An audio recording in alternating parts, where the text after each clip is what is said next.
السلام علیکم ویورز، آپ دیکھ رہے ہیں اردو ایچ ڈی ویورز۔ حالیہ دنوں میں اسلام آباد ہائی کورٹ میں پیشی کے موقع پر مریم نواز کے ایک بیان نے سیاسی حلقوں میں ایک نئی بحث کا آغاز کر دیا ہے، جس میں ان کا کہنا تھا کہ جو شخص ملک کی اہم ترین تقرریاں اور تبادلے جادو ٹونے سے کرتا ہو، جہاں وزیر اعظم کی بجائے اہم ترین تقرریاں جنات سے کروائی جاتی ہوں، عمران خان کی حکومت پر جہاں دیگر بہت سارے الزامات لگائے جا رہے ہیں، وہیں یہ الزام بھی بہت شدت اختیار کرتا جا رہا ہے کہ وہ حکومت چلانے کے لیے بشرا بی بی کی روحانیت کا سہارا بھی لے رہے ہیں۔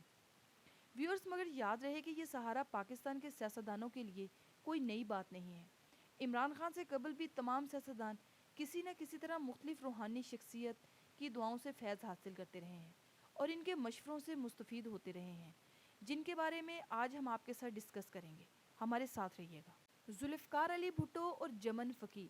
ذوالفقار علی بھٹو کا شمار اگرچہ بہت آزاد خیال سیاستدانوں میں ہوتا ہے، مگر تاریخ میں ان کی اور لاڑکانہ کے مجذوب جمن فقیر کے ساتھ دوستی کا واقعہ ہمیشہ یاد رکھا جائے گا۔ جمن فقیر دن بھر گدھے پر بیٹھ کر کسائیوں کی دکانوں سے گوشت اور ہڈیاں جمع کر کے آوارہ کتوں کو بانٹا کرتے تھے۔ اس وجہ سے ان کے ارد گرد آوارہ کتوں کا ایک ہجوم جمع رہتا تھا، مگر ان کے حوالے سے یہ مشہور تھا کہ ان کی عام سی باتوں میں بھی سمجھنے والوں کے لیے بہت سے رمز پوشیدہ تھے۔ بھٹو صاحب نے ان کی شہرت سن کر ان سے رابطہ کیا، مگر انہوں نے ان کے پاس آنے سے انکار کر دیا، جس پر بھٹو صاحب اس سے ملنے کے لیے خود اس کے پاس گئے اور اس کو دوستی کی پیشکش کی، جس کو جمن فقیر نے قبول کر لیا۔ ایک ملاقات میں جمن فقیر نے بھٹو صاحب سے ان کی گاڑی اپنے گدھے کے بدلے میں مانگی، مگر بعد میں یہ کہہ کر انکار کر دیا کہ تمہارے پاس تو پہلے ہی اتنے گدھے ہیں، تم میرا گدھا لے کر کیا کرو گے۔ انہی کے حوالے سے ایک اور واقعہ بھی مشہور ہے، جب اس نے بھٹو صاحب سے خیرات لینے کے بعد ان کو کہا کہ اگر یہ بادشاہی تمہارے لیے کافی نہیں ہے تو بہتر ہے کہ اس کو چھوڑ کر میرے ساتھ خیرات مانگنا شروع کر دو۔ بینظیر بھٹو۔ ویورز، ذوالفقار علی بھٹو کے مقابلے میں ان کی صاحبزادی اور ان کی سیاسی جانشین بینظیر بھٹو کا معاملہ مختلف تھا۔ ایک انڈین صحافی کے آر این سوامی نے اخبار دی ٹربیون میں شائع ہونے والے فیچر میں لکھا تھا کہ سن 1980 یعنی اپنی والد کی پھانسی کے ایک برس بعد بینظیر بھٹو بنگلہ دیش کے دورے پر پہنچی، جہاں انہوں نے ایک معروف پیر سے ملاقات کی۔ اس موقع پر انہوں نے پیر صاحب سے دریافت کیا کہ ان کے والد کے قاتل کب تک اپنے انجام کو پہنچیں گے۔ یہ سوال سن کر پیر صاحب نے کچھ دیر کے لیے آنکھیں بند کر لی، پھر کہا جب ہوا میں آم اڑیں گے۔ بینظیر بھٹو نے اس علامتی جملے کی وضاحت چاہی تو پیر صاحب نے جواب دینے سے انکار کر دیا۔ ویورز، بینظیر بھٹو سن 1988 کے انتخابات میں کامیابی کے بعد جب وزیر اعظم منتخب ہو گئیں تو انہوں نے اپنی اولین فرصت میں 2 اکتوبر سن 1999 کو بنگلہ دیش کا دورہ کیا۔ اس دورے میں حافظ طاہر خلیل بھی صحافیوں کے وفد میں شامل تھے۔ وہ بتاتے ہیں کہ اس موقع پر وہ ملاقات کے لیے خصوصی طور پر ان پیر صاحب کے ہاں پہنچی۔ پیر صاحب سے ملاقات کی تفصیلات تو دریافت نہیں ہوئی، لیکن حافظ طاہر خلیل بتاتے ہیں کہ پیر صاحب سے ملاقات کے پروگرام کا چرچا ہوا تو اس موقع پر اڑتے ہوئے آموں والے جملے کی گونج بھی سنی گئی۔ یہ پیر صاحب کون تھے اور ان کی شہرت کیسی تھی؟ بنگلہ دیش کے ایک اخبار گون ودیکار نے اس کی تفصیلات شائع کی ہیں۔ اخبار کے مطابق ان پیر صاحب کا نام مجیب الرحمان چشتی تھا، جن کے جوئے پورہاٹ میں درگاہ تھی۔ اخبار نے لکھا ہے کہ پیر مجیب الرحمان چشتی کے بارے میں معروف تھا کہ وہ لوگوں کے ماضی اور مستقبل کے بارے میں پیشن گوئیاں کیا کرتے تھے۔ بنگلہ دیش کے فوجی جرنیل اور حکمران جنرل حسین محمد ارشاد اور جنرل ضیاء الرحمان بھی ان کے ہاں جایا کرتے تھے۔ پیر صاحب کی کرامات دور دور تک معروف تھیں۔ بعض لوگوں کے نزدیک یہ محض پروپوگنڈا تھا، ایسے لوگوں کے نزدیک پیر صاحب کی شہرت بھی اچھی نہ تھی اور وہ ان سے خوف بھی کھایا کرتے۔ ویورز، اسلام آباد کے ایک سینئر صحافی نے نام ظاہر نہ کرنے کی شرط پر بتایا کہ وہ مانسیرا میں دیوانہ بابا کے نام سے معروف پیر رحمت اللہ آف دھنکا شریف کے ہاں بھی گئی تھی، جو رہنمائی اور مدد کے لیے اپنے پاس آنے والوں کو چھڑی سے مارا کرتے تھے۔ صحافی انجم نیاز مرحومہ نے روزنامہ ڈان میں ان کی اس ملاقات کا ذکر دلچسپ انداز میں کیا تھا۔ وہ لکھتی ہیں، نواز شریف کی 1993 میں اقتدار سے محرومی کے بعد یہ واحد تحفہ تھا جو انہوں نے بینظیر بھٹو کے لیے چھوڑا، اور وہ تھے دیوانہ بابا۔ بینظیر کو یقین تھا کہ اگر اس بزرگ نے نواز شریف کو دوبارہ اقتدار دلوا دیا تو ان کی دعائیں خود ان کے لیے بھی بابرکت ثابت ہوں گی۔ دیوانہ بابا کے ہاں سابق وزیر اعظم نواز شریف کیوں حاضر ہوئے، اس کی تفصیل اس دورے میں ان کے ساتھ موجود صحافی عمر فاروق کو آج بھی یاد ہے۔ عمر فاروق نے بتایا کہ نواز شریف وہاں اپنی خواہش کے تحت نہیں گئے تھے، بلکہ انہوں نے یہ دورہ مسلم لیگ نون سے تعلق رکھنے والے ضلع مانسہرہ کے MNA کی خواہش پر کیا تھا۔ عمر فاروق کے مطابق دیوانہ بابا نے نواز شریف کو دیکھ کر انہیں اپنی معروف چھڑی سے مارا اور کہا تمہیں بہت عزت ملنے والی ہے۔ عمر فاروق کا کہنا ہے کہ نواز شریف نے دیوانہ بابا سے ملاقات کو کوئی خاص اہمیت نہیں دی اور وہ ان کے حجرے سے باہر آنے کے بعد معمول کی سیاسی معاملات پر بات چیت کرتے رہے۔ گوہر ایوب خان بھی اس ملاقات میں موجود تھے۔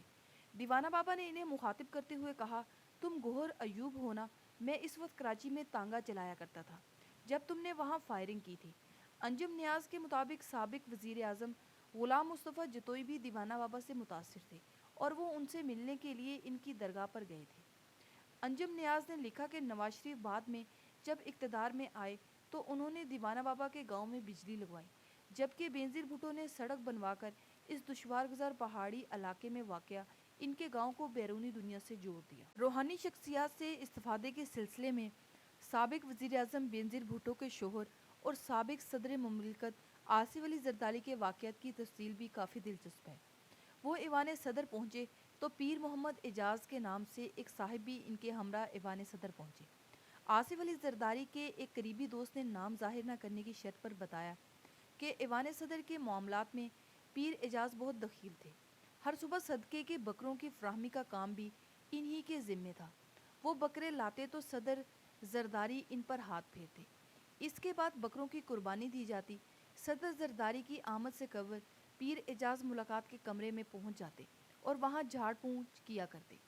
زرداری صاحب کے دوست نے بتایا کہ ان صاحب کا تعلق گجرانوالہ سے تھا اور اسی شہر سے تعلق رکھنے والے پیپلز پارٹی کے کسی رکن قومی اسمبلی نے بینظیر بھٹو سے انہیں متعارف کروایا تھا۔ ویورز اس سوال پر کہ پھر یہ صاحب آصف علی زرداری تک کیسے پہنچے، جواب ملا کہ ایک ہی خاندان کے دو افراد، خاص طور پر اگر وہ میاں بیوی ہوں، تو کسی کی رسائی حاصل کر لینے میں حیرت کی کوئی ایسی بات نہیں۔ لیکن آصف علی زرداری اور پیر اعجاز کی قربت کی ابتدا ایک دلچسپ واقعے سے ہوئی۔ ایوان صدر کے ایک اعلیٰ اہلکار کو آصف علی زرداری کے ایک ذاتی فوٹوگرافر نے، جو پاکستان چھوڑ چکے تھے، بتایا کہ وہ ایک بار پھر آصف علی زرداری سے ملنے جیل گئے، جہاں زرداری صاحب کے سر پر پانی کا ایک قطرہ گرا۔ جیل میں یہ کیسے ہو گیا؟ قطرے کے گرنے پر لوگ اس بارے میں خیال آرائی کرنے لگے، جبکہ پیر اعجاز نے کہا یہ واقعہ ان کے شاندار مستقبل کا نقطہ آغاز ہے۔ آصف علی زرداری کے شاندار سیاسی مستقبل کی پیشن گوئی ایک اور شخص نے بھی کی۔ یہ بھی اسی زمانے کی بات ہے جب آصف علی زرداری کراچی جیل میں بند تھے۔ جیل میں ایک بینکر فقیر ممتاز علی منگی بھی کسی مقدمے میں قید تھے۔ کراچی کے ایک تاجر میمریز خان بتاتے ہیں کہ لوگ ممتاز علی منگی سے دعاؤں کے لیے رجوع کرتے ہیں۔ ان صاحب نے قید کے دوران خواب دیکھا کہ آصف علی زرداری ایک جھنڈے والی گاڑی میں سوار ہیں اور بینظیر بھٹو دکھائی نہیں دے رہی۔ فقیر ممتاز علی منگی نے نزدیک یہ خواب واضح تھا، لیکن ان کے لیے فیصلہ کرنا مشکل تھا کہ اس جیل میں قید آصف علی زرداری کو اس خواب سے آگاہ کریں یا نہ کریں۔ ایک دوست کے مشورے کے بعد انہوں نے زرداری صاحب کو اپنے خواب سے آگاہ کیا تو میمریز خان کے بقول وہ ہکا بکا رہ گئے اور کہا کہ ووٹ تو بینظیر بھٹو کے ہیں یا ان کے والد کے ہیں، میں کہاں سے آ گیا؟ فقیر ممتاز منگی نے کہا کہ وہ اس بارے میں کچھ نہیں جانتے، البتہ ان کا خواب واضح ہے۔ کہا جاتا ہے کہ یہ وزیر اعظم عمران خان کی اہلیہ بشریٰ بی بی ہی تھیں جن کے مشورے پر عمران خان نے قومی اسمبلی کا اجلاس چھوڑ کر پاک پتن میں بابا فرید شکر گنج کے مزار پر حاضری دی۔ ایک بار وہ اسی درگاہ پر حاضر ہوئے تھے تو اس کے تاریخی دروازے پر اس انداز میں تعظیم بجا لائے جس پر سجدے کا گمان ہوتا ہے۔ یہ واقعہ ملک بھر میں بحث کا موضوع بن گیا، جس پر انہوں نے وضاحت کی کہ ان کا یہ عمل خالصتاً اس بزرگ کے احترام میں تھا۔ یہ بھی کہا جاتا ہے کہ بشریٰ بی بی نے ہی پاناما کیس کے آخری مرحلے میں خان صاحب کو کسی پہاڑی مقام پر ڈیرے لگانے کا مشورہ دیا تھا اور وہ نتھیا گلی کے ریسٹ ہاؤس منتقل ہو گئے تھے۔ یہ تاثر عام ہے کہ عمران خان یہ سب بشریٰ بی بی کے مشورے سے کرتے ہیں۔ 2 مارچ سن 2021 کو لاہور میں داتا دربار پر حاضری کے موقع پر بشریٰ بی بی نے ایک بیان میں اس تاثر کی تصدیق کی تھی اور کہا تھا کہ عمران خان کی ساری کامیابیاں انہی کی وجہ سے ہیں۔ عمران خان کا روحانی طاقت پر اعتقاد نیا نہیں۔ اپنی سن 2011 میں شائع ہونے والی کتاب پاکستان اے پرسنل ہسٹری میں لکھتے ہیں کہ بہت پہلے ساہیوال کے ایک پیر جی نے کہا تھا نہ صرف میں مشہور ہوں گا بلکہ والدہ کا نام بھی روشن کروں گا۔